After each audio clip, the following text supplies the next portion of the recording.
Hey, what's up, guys? Welcome back to Compact Everyday Carry and Gadgets. And today we're going to be discussing should you upgrade from M&P Shield Gen 1 or Gen 2 to the latest Gen 3 Shield Plus. The quick answer is yes, but let's get into it. Let me discuss my reasons for upgrading and why you should probably upgrade as well.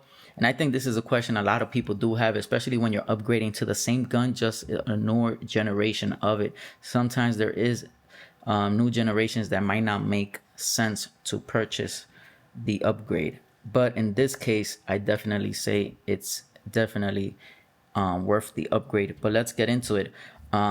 First of all, we all know the Smith & Wesson M&P Shield line is one of the most popular lines in handguns in general. One of the first ones to get into the micro and sub compact lanes. We are clear on both guns. I always make sure I clear the guns before I start the video, but just in case you guys want to see for yourselves, we are making sure that we are clear. There's nothing in the chamber, nothing in the magazines. So yeah, these are the M&P Shield line. Was one of the pioneers in the micro subcompact lanes, and this is my oldest gun. This was the first gun I purchased, and probably one of the proudest and happiest purchases I've made, because this gun has the most rounds out of all my guns, and I've never had any misfires, any malfunctions with it.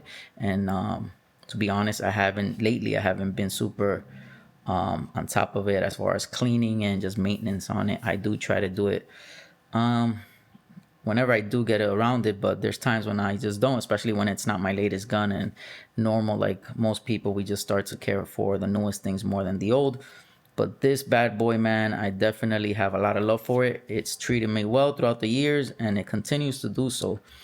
So the main reasons, of course, the obvious why you would want to upgrade is the M&P Shield Gen 1 has less capacity. Right now I have the extended magazine, which is A+1, giving you 9 rounds in total, which is totally acceptable if you ask me. There's some people that definitely do not agree with that. People don't like single stack for everyday carry, but I actually don't mind it. A+1 making it a 9 is very similar to a Glock 43, 43X. Those are 10+1. This is a A+1 making it 9.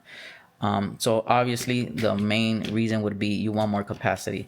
This one with the extended mag that comes with the purchase is 13+1, making it 14 round gun in your pocket for everyday carry. Like, that is a no-brainer for a lot of people, and it was a no-brainer for me as well, because I already love these guns. I love the way it feels. From all my everyday carry handguns, this is the M&P Shield line is the ones I prefer over when we're talking about grip and just feel in my hands personally, because everybody's going to have a different opinion on that. Now let's start going into more details of why. Aside from the capacity, of course, we got the more subtle things like serrations. This has the serrations in the back only, no serrations in the front on neither side.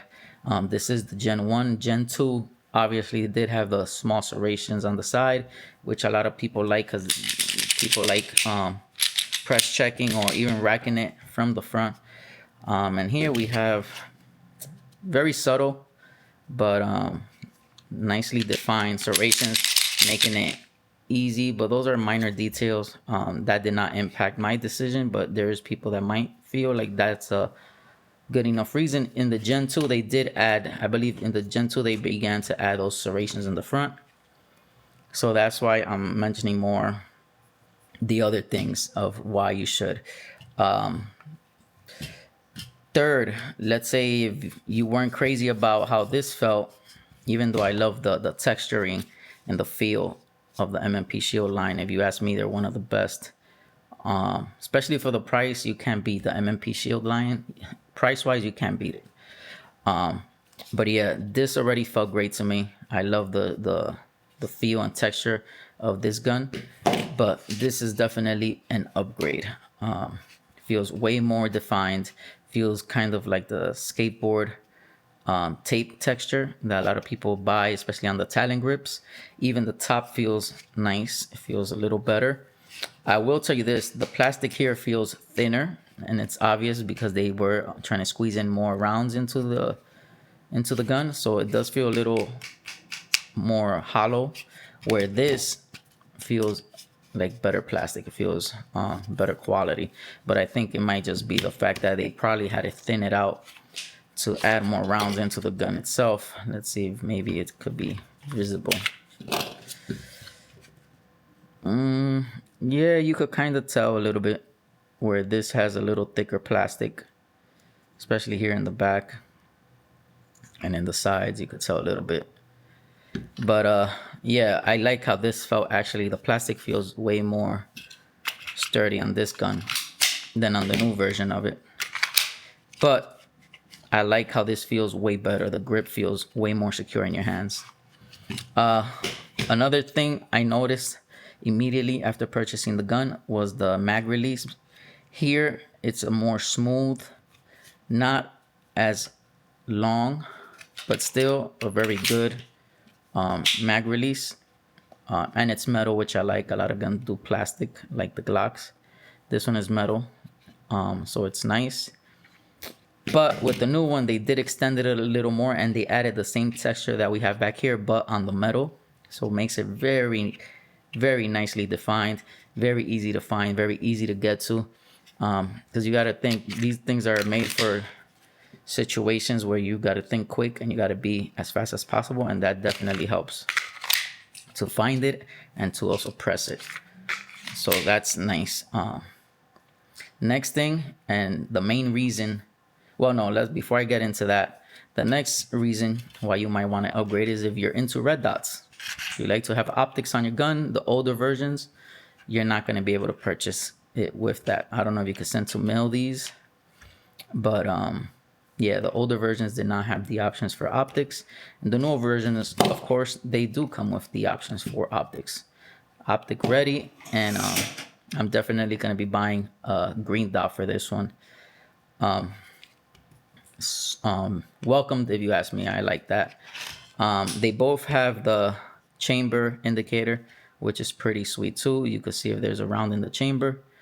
And seeing it from the top, you could tell it's very similar. Not much difference between the guns. I don't know if by the eye test, maybe the Gen 1 might be a hair thicker than the newer version, which is crazy to consider that this one has more rounds. But yeah, I think the optics was another reason why a lot of people would want to upgrade. Sights are always great on shields. I always like the shield sights. You could raise, well, no, but yeah, super cool. And you have many options to go with sights on the shields. So that's always sweet. But the main reason, let's jump right into it. The main reason why you would want to upgrade is going to be the trigger. I love the new trigger. That's the one complaint me and many had about the Gen 1, about Smith & Wesson in general. A lot of the guns had this little trigger that has like the little hinge in the middle for safety. Tell you the truth, it didn't affect the way I shoot, but I was never a huge fan of it, tell you the truth. Whereas now with the newer generation, they upgraded. The most important upgrade to me was the trigger. And this trigger looks, aside of looking sweet, it feels sweet. It almost feels like a performance trigger, and it's a flat face trigger with a nice safety. More the type of safety that we're more familiar with, like guns like Glocks and stuff, where has the safety plunger right in the middle, which is sweet, and I really like it.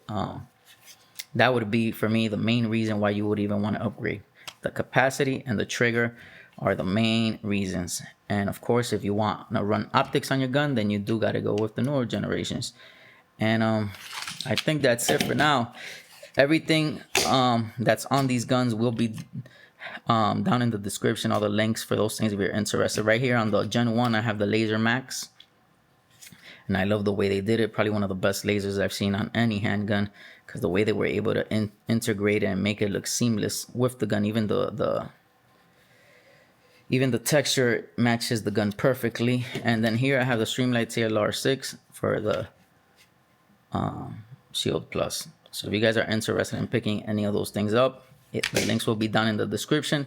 Let me know if you guys have any questions that maybe I didn't answer in this video to maybe help your decision with upgrading.